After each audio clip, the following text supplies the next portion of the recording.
All right, so let's get going. It is exactly 8 o'clock on the dot. I want to say hi to everyone. I wasn't here last week to do the training. My man Dan over here, he took over for us and he ran with it, showed you the platform. And I thought it was kind of funny because as he was showing you the platform for all the members and or people who are thinking about becoming members of the Suit Up Agents training, um, we have 3.0 coming out soon. But 3.0 is just an addition to this, and everyone who's in this version is going to get grandfathered in that one. So 3.0 is when you're putting trainings together, you learn the processes as you go through, right? It's the first one was good, but it could have been better. This version now I think is great. It's 8 months, actually 9 months now, 10 months now with the bonus training of actual stuff that you can really use. And then the next one, by talking with people in the training and all those things, I realized that what people really, really, really wanted was more accountability and actionable steps that they can take through the process. Although but if I can make it really easy, 5 to 10 minute daily actionable step videos, day one, do this, day two, do this, day three, do this, day four, do this on a calendar and schedule, and to get you ramped up as fast as humanly possible, and then teach you the listing process after that. It was probably where people wanted us to go with this. So 3.0 is going to roll out with a 45-day action plan to get your business up and running as fast as you possibly can. And then 15 days will happen after that of getting ready for your listing presentation, the things you're going to offer in your listings, all the stuff that we do at the Homes by Cusi team and all that stuff. So we're working on that. And that's going to double down as our onboarding process for the Homes by Cusi team, because we are officially expanding out very, very soon in national-wide centers. So if you're going to be a team member with us, reach out to your boy and we're going to work on that onboarding process with you. With 3.0, there's going to be a significant price increase. But all the people who are in it now are grandfathered in at the price that it's now. It's going to be pretty significant at that point, because the amount of time and effort that we're putting in 3.0, it's significant. It is powerful. So anyways, here's the version. This is what it looks like now and all that. Now, if you see these headphones, the reason why I have these headphones is that we have a puppy named Buzz. And Buzz, right before my podcast with tonight's guest, Matt, ate my headphones. And I went scrambling around to try to find headphones. I stole these from my daughter's iPad, which she just yelled at me for, but I'm rocking them. You know what? They're bringing out my eyes. That's what my wife says. So I'm rolling with that. So there you go. So I got these baby blues rocking for y'all tonight. Now, today was actually going to be the continuation of the listing process. However, we have one of those opportunities that lands on your lap that you want to jump on, where we have a guest trainer or guest host that I just recently met. He was on the podcast last night. If you want to hear a replay of that, just put the link inside of the description here, hicusi.com, www.hicusi.com. And my podcast links are in there. Oh, no, I'm sending that as a direct message to Jason. I want to send it to all of you guys, www.hicusi.com. You click on that link and it will get you directly to all my different links, including the podcast. You can hear us have a nice chat about database and businesses and all that. Now, our guest today, let me introduce you to my man, Matt. He wrote this book. He's an author. Good for you, Matthew. I'm not an author. I wrote a white paper. I wrote a 16-pager, but he wrote a book. So he's the man today. It's called The Tangible Action Guide for Real Estate Marketing. He said, Chris, I'm ready to teach some stuff. I said, what are you going to teach? And he goes, I'm going to teach you the 3 best ways to grow your database, get database sales without spending another dollar. Is that correct? 100%, man. And Matt, you want to tell him a little bit more about yourself and roll with this thing? Yeah, absolutely. So I started in real estate about 11 years ago. I went to school for digital marketing and graduated in the Great Recession. Thanks to the real estate industry, there were no jobs out there for me. So screw all of you guys for that. That was a huge bummer after graduating and paying a ton of money for college. But the company that did offer me a job that wanted some digital marketing was in the real estate mortgage space. And they said, hey, if you can get our SEO up, if you can get our leads up, that's going to be a huge deal for us, for our clients, for everyone. So I worked on internet marketing on that side of real estate lead generation for a couple of years. And then I said, what's next? We're ranking number 1, we're getting leads in. And they said, well, if you could train real estate agents to do the same thing and get leads for themselves, they would probably like us more and we could get some more business too. So from there, I started meeting with 100 to 200 realtors a month, other real estate professionals, lenders, title as well, and learning what was working for them, sharing what was working for me in the digital side. And I started writing all that down in a yellow legal pad. And a couple of years later, I had 100 pages filled. So got with my graphic designer, who's amazing, put it together as a book and got it out there. And so it's kind of like a guide that is a choose your own adventure. The idea is that like no two people on this training are all going to have the same personality, the same network, be in the same locations, or have the same ammunition, right? We all have different ammunition. Not that I'm a hunter, I'm kind of the opposite. But the idea is like we all have different surroundings and different marketing is going to work differently. So this book is designed so you can skip to any chapter that interests you and see what works. But I'd say 95% of the strategies are free or as cheap as a postal stamp, or as cheap as your time. So I'll set up the actual database hacks in marketing by giving you guys a crazy stat that I heard last year that made me want to throw up. So Zillow, Google, and a handful of other lead sites generated over 100 million, like you have to like Dr. Evil that a little bit, 100 million real estate leads. I don't know if anyone else has heard this stat, but this was frightening. They generated 100 million real estate leads in 1 year and sold those to you guys, right? Some of those were pretty expensive. Some of them were pretty cheap. There you are. But the crazy thing is that only 2 million homes in the US sold. On top of that, only 40% of people, consumers, said that they found their agent online. So 40%, 2 million, that's like 800,000. So you guys were all competing, going over 100 million leads for 800,000 possible deals. Now, that's a crazy number. And with the amount of money spent on that, probably close to $100 million, that's a huge, huge divide. And so I think a lot of agents have gotten really sick of that type of lead, because not only do you have to pay for it, but you have to pay your time into converting it. And when I talk to most agents, they're not fully going like balls to the wall with their database. I'm sure you see this, Chris, all the time. Like people want to do the hard stuff or the easy stuff, but they don't want to do the stuff that's free that they would naturally enjoy and be good at. So database marketing is almost always where I start.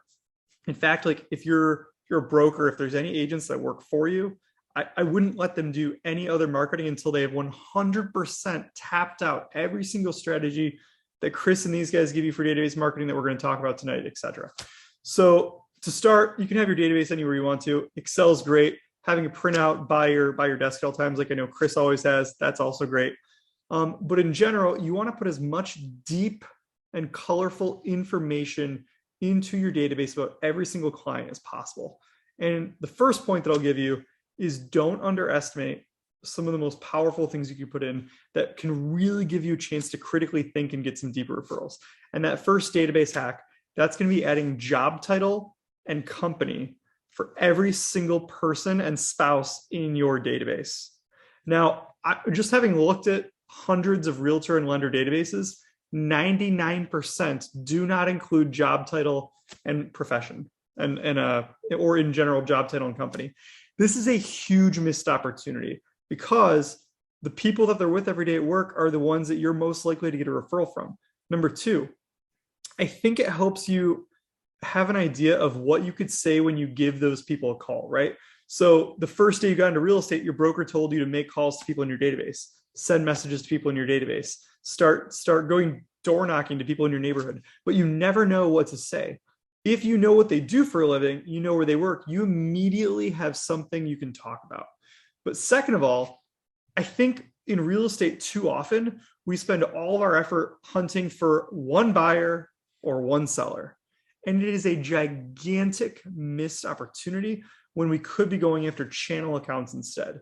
Imagine if every second that you put into finding one buyer that's going to use you every 7 years that you're going to pay lots of money to stay in touch with. Let's say instead you could focus on taking the one buyer you had and turning them into a channel account. Well, how do you do that with a job title? You apply some critical thinking. What does that person do for a living and how could we work more together? So your second action item here is to do this activity every single day. I want you to meditate and spend 5 minutes on 5 different clients. So 25 minutes total. You're going to clear your head and think, how could I work with this person what is the deeper opportunity? So let's give some examples here. There's a lot of professions out there that you could be getting more business from. Some of them are obvious, some of them are less than obvious. The first one, the one that I think is easiest, that's going to be your builders, right? If you were to prospect, if one of your clients is in the building industry, whether they're the main builder, like the owner of the company, the sales rep, or they just work in marketing there, anyone can get you in the door if they like you enough. That is a super easy one. Number two, anyone, and this one is one that people don't take advantage of enough, if I'm being honest, and that's human resource professionals. Human resource professionals, even at a mid-level, know everybody that's getting hired to the area. A good HR professional at a company with 250 people or more should be able to get you 1 to 2 referrals a month. Now, most people that go into HR aren't like hardcore in sales, right? There's a reason they went into that and not sales. So you might need to teach them and coach them how to give you a great referral. However, they also know people who are getting transferred, right? So we talk about buy referrals, but on all those people that are getting transferred, there's a huge potential for seller referrals. And you can actually pitch that HR person as offering a tangible benefit to the company that's not going to cost the owners any more money. And that's always going to make your HR person, your friend in HR, seem like the hero, right? You could put a buyer relocation package together. Big companies have done this well. There's billion-dollar companies out there that specialize in corporate relocation for Fortune 5,000 companies, but there's no reason that you can't capture the 250 to 1,000 person companies out there. Give you an example. I did this 2 years ago. I went into a hospital system that I have a couple friends at, and we put together a program where anyone that's an employee at this hospital system, there's 5,000 employees, board members, volunteers, etc. They all receive a $500 lender credit if they use us, and a realtor throws in the cost of their inspection. So nothing crazy. It's like under $1,000 in value. We also talk about education as one of the benefits they receive. We talk about free listing photos if they're staging, a bunch of stuff that kind of already happens, but we market it on kind of a one-on-one flyer.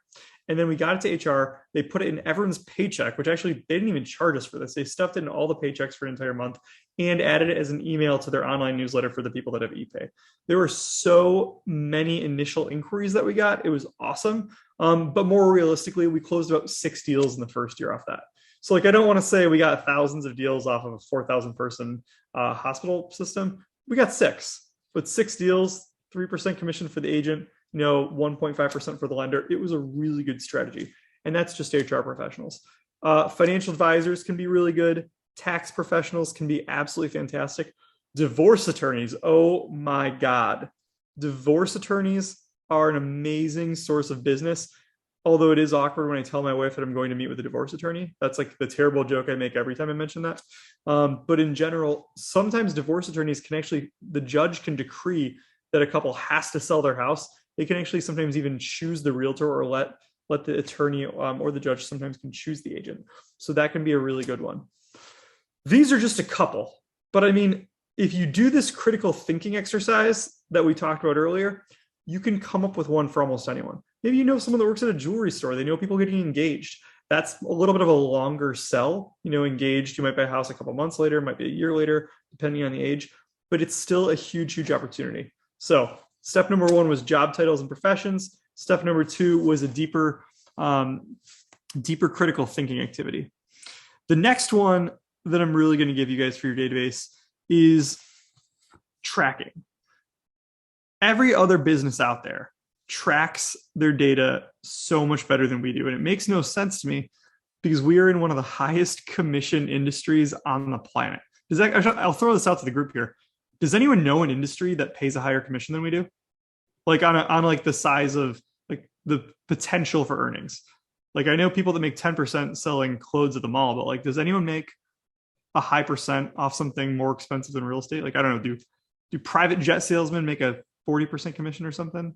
Anyone know of anything? I think we're the highest. I think it's real estate number 1, lending insurance number 2, financial advising number 3. Maybe some hedge fund traders are making some sick money, but I mean, we have some serious potential. So when it comes to tracking, step 1 is tracking every single lead that you receive with a referral source. Most of you, if you're on this call, I'm hoping are probably already doing that.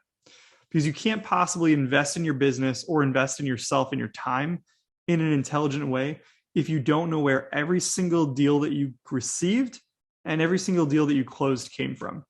And I really want to like push the deals that didn't close portion of it, because oftentimes agents will be pretty good at tracking the deals that closed, and you will remember where that came from because it paid you $12,000. But we're often really crappy at tracking the deals that didn't close or the leads we got that were immediately garbage. Those are sometimes the most important ones to track because it helps you cut your time, cut your spend, and cut your effort on the things that simply weren't working. In fact, like I personally use Salesforce as my CRM system. There's a million good ones out there, but I can type in any referral partner's name, whether it's a builder, an HR professional, a realtor, a lender, whoever, and it shows me every referral they've ever given me. Then it shows me in the next column, was it closed or what status was it in? If I see a referral partner and I have 15 deals from them and not one of them closed or made it, that's going to tell me that that's a relationship that I either need to train on how to properly refer me and give them more information on what I'm looking for, or B, if I've already tried that, I might need to cut that relationship, right? These are the people that like haven't picked up your last 25 phone calls. These are the people who've never engaged with you on social media. These are the people that you didn't even like to work with in the first place. You got to cut the stuff that's not working. Although I'd love for you to all like pick up my book. There's another really good book out there. I don't know if some of you read it, called The Pumpkin Plan. And the Pumpkin Plan basically says, it doesn't basically say, it actually says that when you're trying to grow the world's biggest pumpkin, you have to eventually cut the vine on the ones that aren't growing as big. And the reason is that all the nutrients are getting wasted on ones that don't have the potential to grow as big. So as soon as you start to see which ones are starting to dominate the field, you cut the cords on the little ones that you don't need so that you can grow the biggest one you can possibly have. When I heard that concept, when I first read it, that's the one, Chris. Thank you for pulling up. I thought it was fascinating because it really relates to real estate. Like, wouldn't you rather spend, an hour, a couple times a year with your absolute favorite people that truly feed your business, rather than spending half an hour, 10,000 times a year with people that aren't giving you leads that you're actually enjoying? I think it's a huge, huge opportunity. So that's the referrals that you're receiving, right? Number two, and this one almost no one does. So if you want to take like another big takeaway from this call today, I want you to actively track the referrals that you give.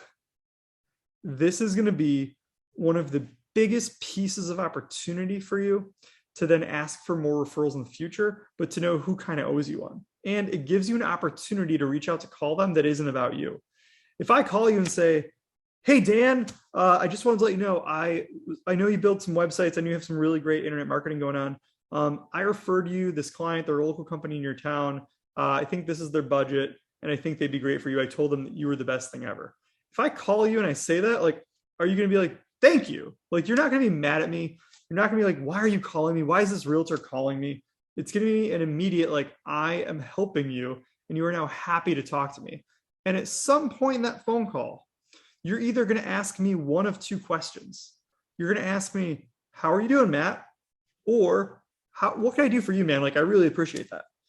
Either one of those is an open-ended question that I, as a salesperson, should be able to convert into something positive.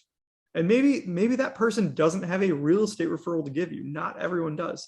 What else could we do? I could say, Dan, I wish, I know you don't have a lot of clients that you could send me, but would you be able to like help me with some like SEO on my website for if this deal closes and you make 10 grand, would you be able to give me a free consultation and help me figure out how I can grow my SEO? No matter who you're helping out there, they could help you in some way, shape, or form. But a lot of them, if you just tell them you want a referral, they're going to find the opportunity to give it to you. And the more you track the referrals that you're passing out, the more of these opportunities that you'll see, but you'll also be able to really track your social capital. It was really interesting. I had a realtor that I worked with in South Dakota. She, over the years, over 20 years, she has grown her market share to 20% of every single deal that happens in her town.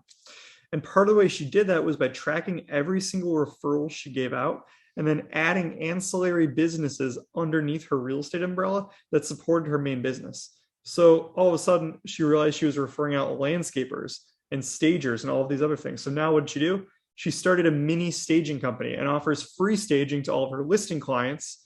And she offers actual furniture that they can borrow if they want to take it They can buy it at a discounted price. She has so many ancillary services that tie into what she's doing that anyone in town, if they don't use her, they would have to pay for all of these types of services. She actually just added, I thought it was genius. She has 2 moving trucks that she gives away to every client for free. They just have to sign a waiver and pay for gas. And then she also has a kids' birthday party inflatable, a bunch of inflatables that she gives out to all of her clients before their kid's birthday for their party. Things that like no one wants to buy themselves, but that everybody kind of wants. And they just have to sign it out. And when they sign it out, typically she's poisoning herself or her team to be there to get the, hey, thank you very much. And then they're asking for that soft referral. You get these at bats when you make more referrals out. So let's just think really quick. What types of people are we as realtors referring to often and then less often? So the easy ones, mortgage lenders, title companies, builders, inspectors, insurance agents, financial advisors, tax professionals, roofers, HVAC, plumbers, stagers, landscapers, babysitters that might be in the area. What's the best local bar? You're giving recommendations on restaurants. I mean, there are so many examples here. Car salesmen for people that aren't living in town. There are so many examples. Realtors are better poised, in my opinion, than anyone in any other profession to give a referral. Why are we not taking this opportunity? I know like yesterday, Chris, in the podcast we did, we talked about giving more referrals on social. If you use social media, if you have your database in social, you'll see what they're posting. Probably 10 to 20% of every social media post is someone asking for something. If all you do is go on social and answer every single person's question, as in the half an hour that you're spending on there, you could make 10 referrals a night. And that gives you 10 people that you can then follow up with the next day. I never just give a referral. Like I'm not just going to tell someone, oh, hey, you should join Chris's program. It's awesome. Like that's step 1. Step 2 is calling Chris, letting him know, hey, I sent Susie over. She's amazing. You're going to love her. On the off chance she doesn't reach out to you by tomorrow, let me know and I'll connect you in a more powerful way. I always want to make sure that I take it full circle. It's not enough to just give the referral. You have to give the referral, back it up, and let the other person know. That guarantees that the circle is tied. We call it kind of like the triangle of trust. Has anyone ever heard of this concept?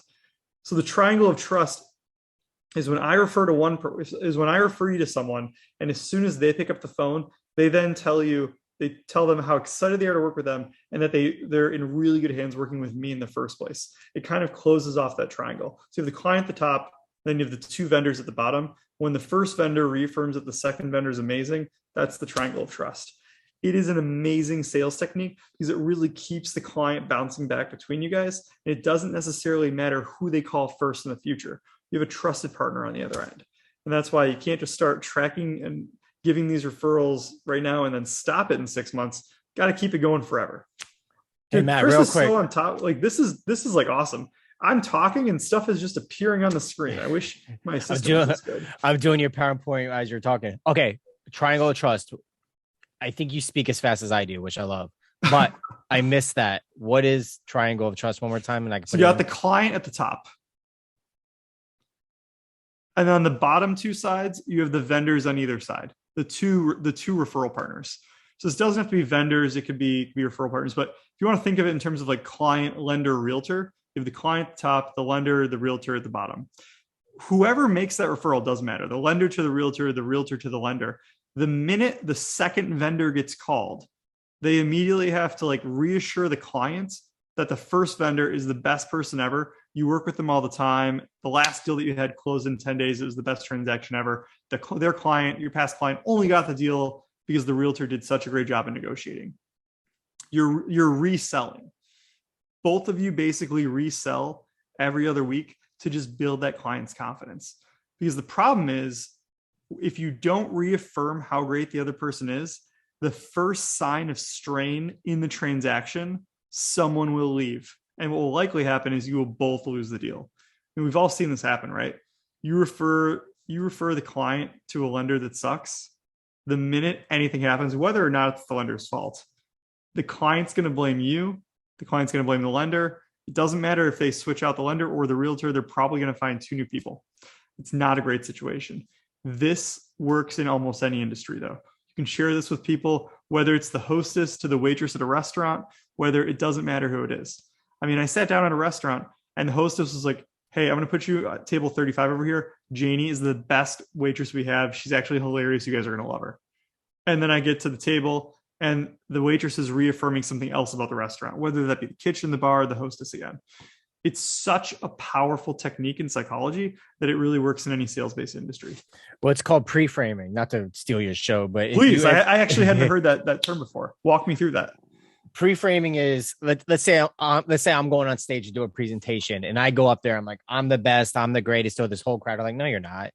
But if the person before me goes, let me introduce you to Chris Cusimano. He has sold that. He did it with his eyes closed. He did it with this. He did it in the rain, blah, blah, blah. The greatest thing since ever. And blah, blah, blah, blah, blah. And then when I come on, that was already framed for me by someone else. So it's social proof on a stage, if you will. I love that.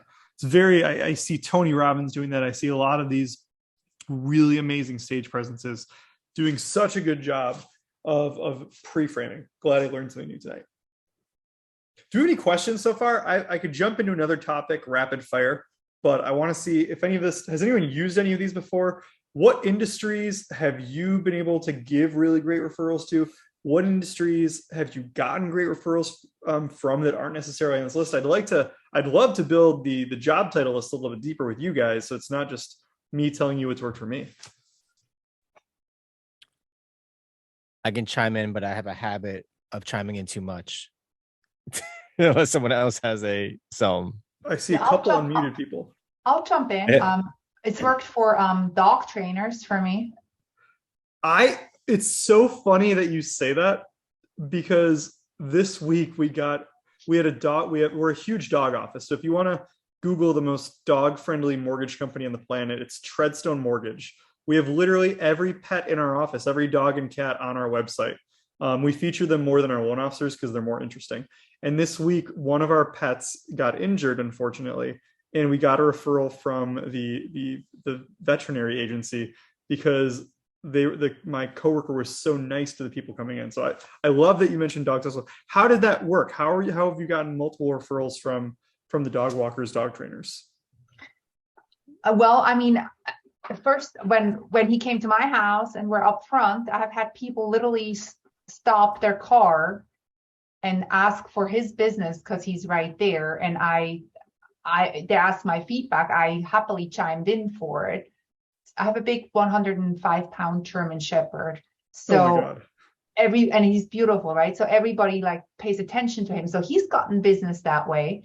And I've been able to give, well, first of all, he's going to be a client soon as well, because we rebuilt that trust. And then also if somebody's buying in the area where, they have a dog or they move with the dog, I can give out his name there.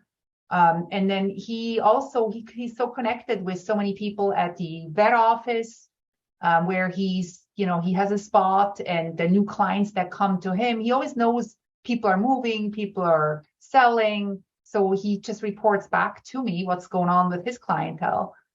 I love that. So here would be my challenge for you. If you haven't already done this, I'd have a meeting with him, right? Find out what he's into, whether that's like a great steak dinner, whether that's a night at the bar, whether that's maybe you take him to a doggy place, and have a serious conversation with him and say, hey, would you be willing to do a promotion with me?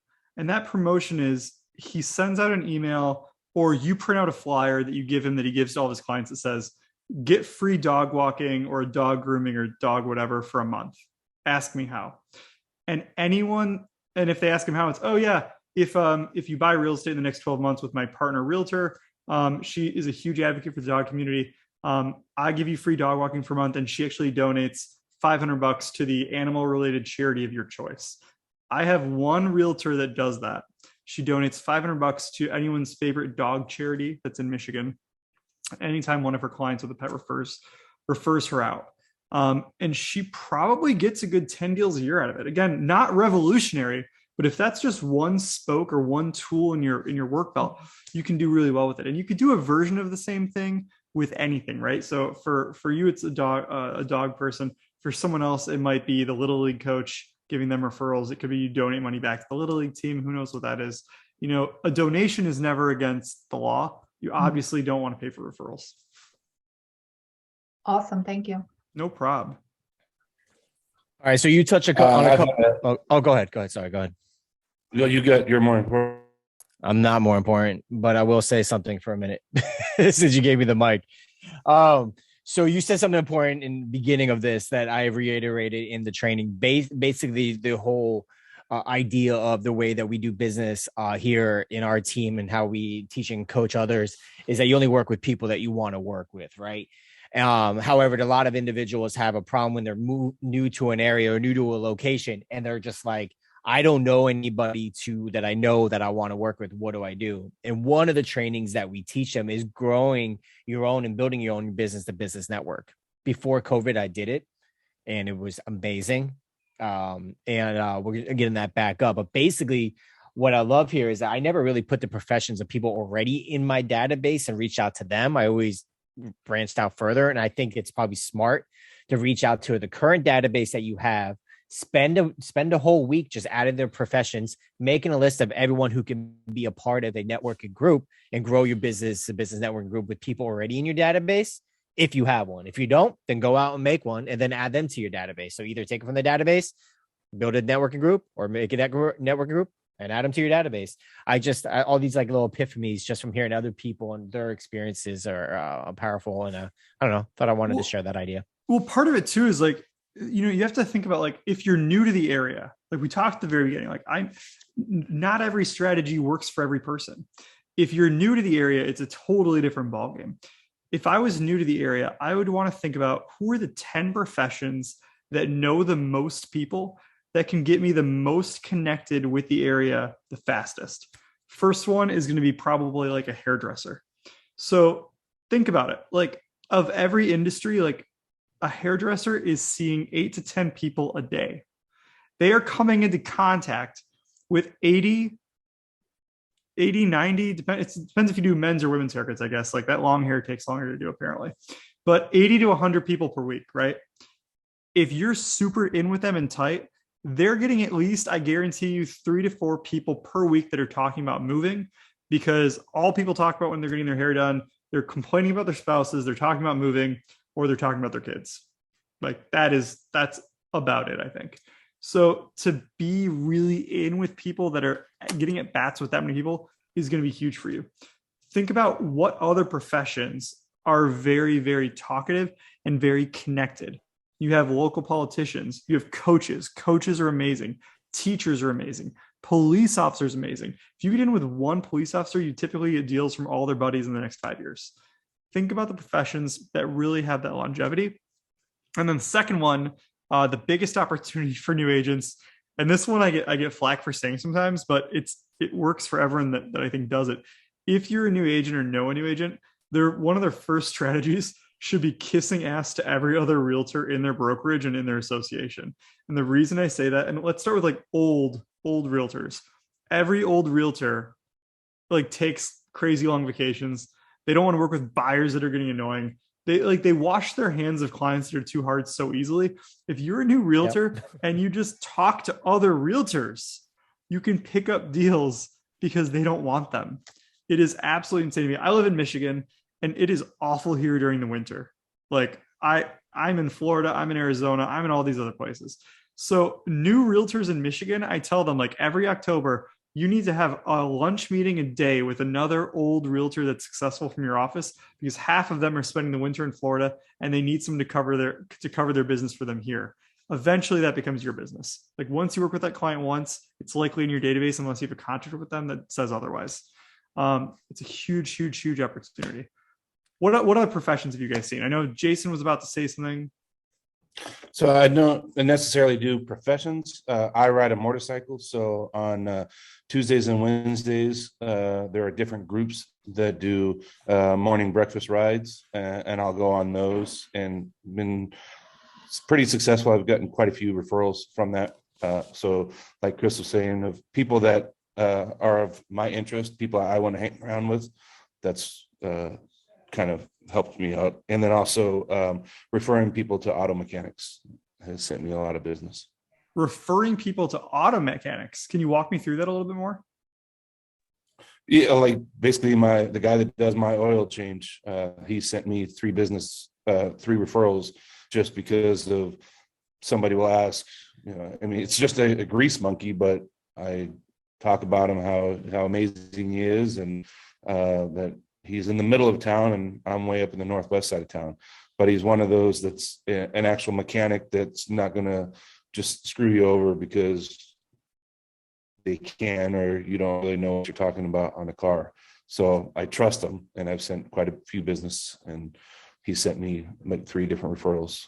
I love that. So, I mean, he's now on your VIP list, right? I mean, you were going to do anything you need to do to make sure that that guy is taken care of and feels significant, reassured, et cetera, throughout the course of the year. I think that is an awesome example. So after professions, we've talked about adding professions and jobs to your database, talked about having some groups in there, some interests, like you mentioned. The next big thing that I think is really important, especially for your buyers, you really need to have their dreams, goals, and family situation clearly documented in your database. And the reason for that is that, especially before inventory started coming up again, I'd say like 90% of the homes you guys sold people were homes that they did not love. You guys got people houses to fill the need of them not being homeless, which is amazing. Not taking that away from you. But they were not people's dream homes. They were not the homes people really wanted. They were just kind of the ones that like, I lost out on 30 offers already. I'm going to put an offer in this one. We got it. Okay, cool. It's a huge opportunity because if you record their dream house, what they were really looking for initially, what features they loved when they walked in. Every single day, a home comes on the market, and there is absolutely nothing that says that you can't sell them another home a year later. There's nothing that says you can't sell them another home 3 months later. I mean, there's like a mortgage rule that they have to be in the house for so long, but that's about it. It is an unbelievable opportunity and something that you can do on a daily basis. So here's the daily basis strategy. Find the areas that you want to be the expert in your MLS. Make sure you have a search set up so that every day you get notified when homes pop up in that area for sale. And then I want you to take 3 homes a day, 5 days a week. Matt, hold on. Daily basis strategy. Yes. What do I write after that? 3 homes per day. Choose 3 new listings per day. Send them to 3 people per day.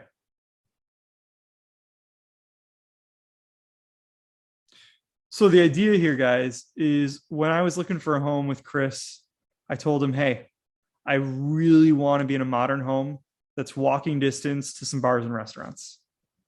Now, of course, Chris probably said, that doesn't exist, Matt, especially not in your $800,000 budget. In my area, that's a $5 million home, and that's never going to exist. You're never going to find it. But Chris didn't say that. He's a nice guy. Instead, he found me a house that was good. And a year later, when a house finally pops up in his 3, he's like, oh my God, this is a kind of modern house, or it could be made modern. It's walking distance to a bunch of stuff. So he calls me and says, hey man, I know last year when we were looking, this wasn't on the market. This just popped up. I know you're probably not wanting to move, but I had to send this to you, man. This was like awesome. This house is sick. It is unbelievable how little it takes to convince someone to buy a pretty thing. Like and it works in other things too. I mean, it's also want to watch like that. But in general, if you're sending 3 listings per day to 3 different people per day, you're reaching out to 9 people. 9 people a day, 5 days, business week. It's 45, 9 times 5, 45, I think. My math is terrible. But the overall idea is that one of those people is going to be reinvigorated about real estate because of what you sent them, or one of those people is going to know someone that is looking for a house and they're going to send it to them, because people hang out with people that have similar interests to them.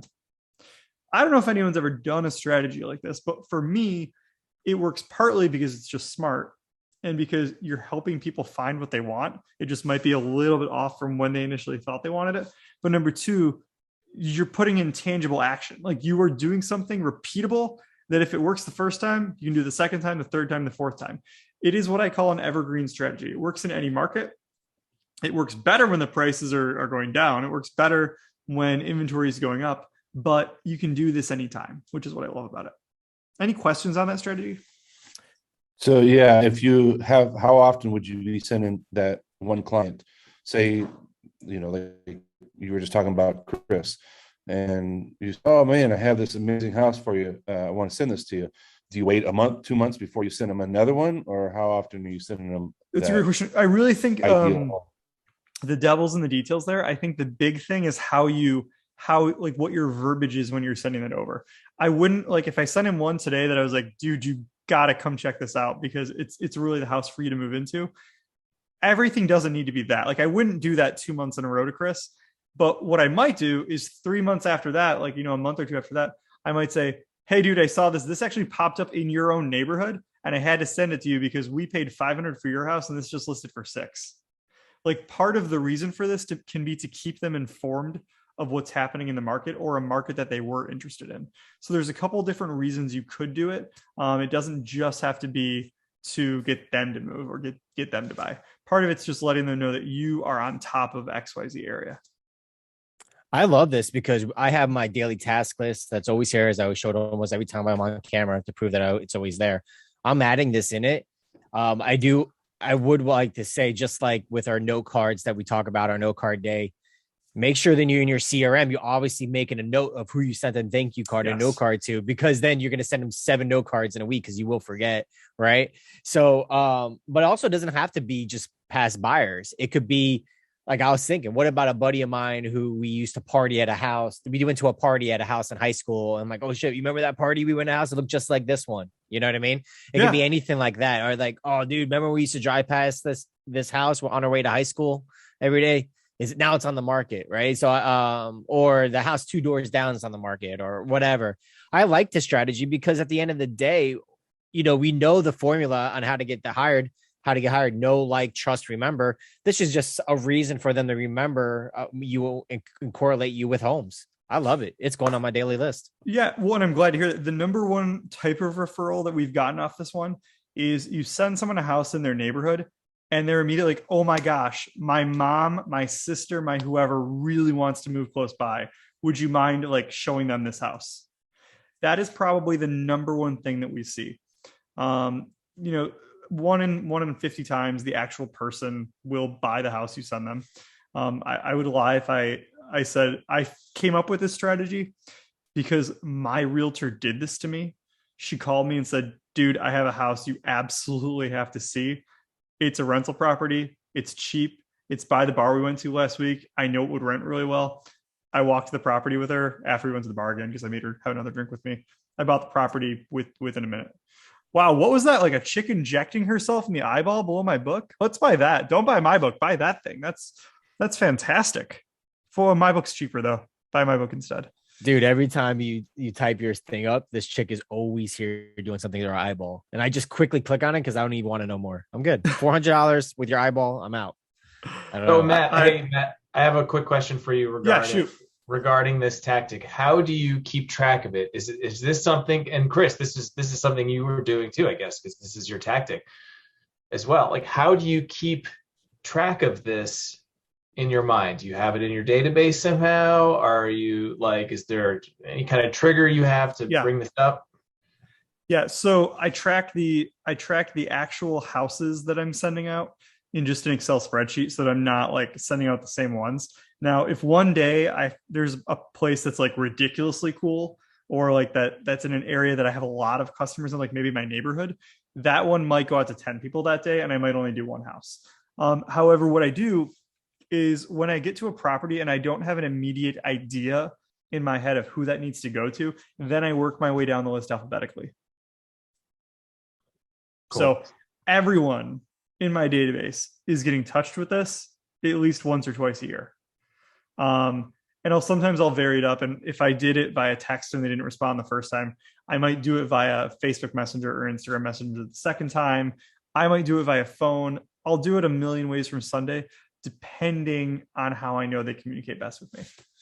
How about you, Chris? Like, how do you execute these daily tasks that you just have to get out? I'm going to show you. So you can see this is our, if you're not with Keller Williams, this looks familiar. This is the database they supplied to us. That's called Command. And But let's just pick on the first one. You just add it to your task, right? So, or actually on your timeline, you'll add it to your timeline, add activity. I would say, I don't know what it is, an email or a note, sent house.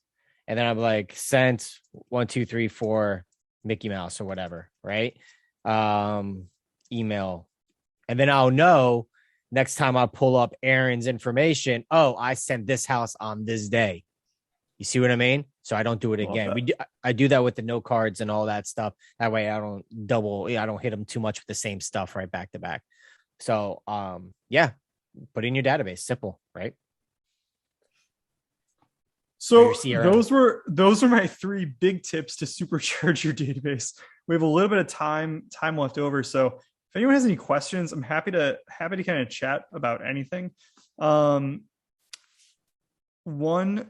One thing I really like to say though, I'm all about efficiency, but I want everyone to think long and hard before you start sending out total crap to the people in your database. Think about respect. Think about how much money you're trying to make off of them when you do a transaction with them. And think about, would you buy from someone that wasn't respecting your time by spamming you? Yeah. Now, I think there can be really effective and clever mass emails and mass texts. And I think that stuff has its place. And I do those things also. But anyone that you actually want to work with, that's not the only thing that you should be doing. Like, it should be that plus an event, that plus a couple personal phone calls. You have to make sure that there's at least some clever marketing inside your pitch. Otherwise, they're not going to want to work with you, especially at the price range that I assume you would like to be at. No, you nailed it. It's hitting them in different ways. I love it. I mean, my whole day, my team's whole day is communicating with people in a number of different ways. This just gives us 3 more. So that's why, it's important to have people like yourself come on to teach us new stuff. And I kind of want to make another point on this. So I want to tell you how I met Matt and to motivate you. After the YouTube training that we did, I was going to do a whole training about why you should be creating podcasts. And no one had interest in it. I'm like, do you guys want me to show you how to set it up, the equipment, and why you should do it, and this, that, and the other? And it was like crickets. I'm like, all right, well, I won't do that. I'm not going to spend my time doing that. But let me just tell you something. A podcast is another way for you to get your message out there and connect with the audience. And guess what? When you're on podcasts, people like Matt, I have a whole schedule of guests coming on after you do enough they email you, hey, I have information that you might find relevant on the podcast. And now Matt and I are friends, right? And then we can shoot the shit. We have similar interests, and I can learn from him. He can learn from me. And then your business grows. I don't know. Just a side little note. Do a podcast just for that reason. You never know who is going to find you and want to connect with you and the things that come out of it.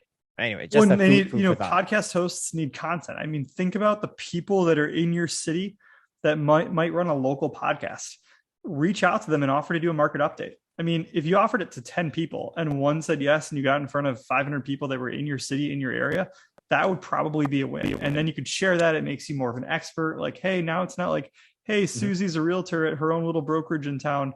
It's like, wow, Susie was featured on something. Like, she must know her stuff. If someone wanted to put her on the radio, it's just a podcast, but it's the same general thing. If you're not game for the YouTube thing yet, because it is a lot of work, man, you all have to have a podcast. I mean, you have to. I know, because I know what a lot of people say. They go, oh, everyone has a podcast. Well, guess what? Everyone's a realtor, and y'all here, right? But not everyone's a good realtor, and not everyone's a good podcaster. And you're not going to be good at first, by the way. You're going to suck like I suck, but you're going to get good over time, and then you're going to meet new people. So anyways, this wasn't about trying to motivate y'all to get on a podcast, but I want to let you know how I met him and the next couple of hosts that we have on deck, who I'm really looking forward to meeting them as well. Maybe I could share them with you guys simply by starting a podcast. And that was it.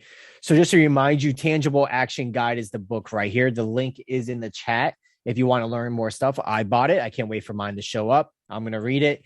And I hopefully Matthew will come back and share some more tips and tricks with us in the future. You can find Matthew where? Do you want you put your... Yeah, hit me up on Instagram if you ever want to talk real estate marketing or see pictures of my 2-year-old potty training. I post a lot of literal crap. That was my week this week. So hit me up on Instagram, mattmuscat88. Otherwise, you can go to my website, mattmuscat.com. If you're doing any trainings at your offices and you need material, podcast, books, anything, hit me up. Happy to happy to do a small presentation if it gets in front of a lot of people. It was lovely to meet all of you guys tonight. Have a happy Tuesday. All right. Thanks, man. Before you all go, we are picking up the listing training next week. I do miss y'all. I haven't been on here in a couple of weeks doing some other things, but we're going to do the next couple of weeks, wrap up the listing training and then go from there. Probably do a couple of things about buyers, and then who knows what happens after that. Okay, we're going to go then. Bye. Get out of here. You're welcome. Hey, thanks. That was a lot of Thanks, everyone. Thank you.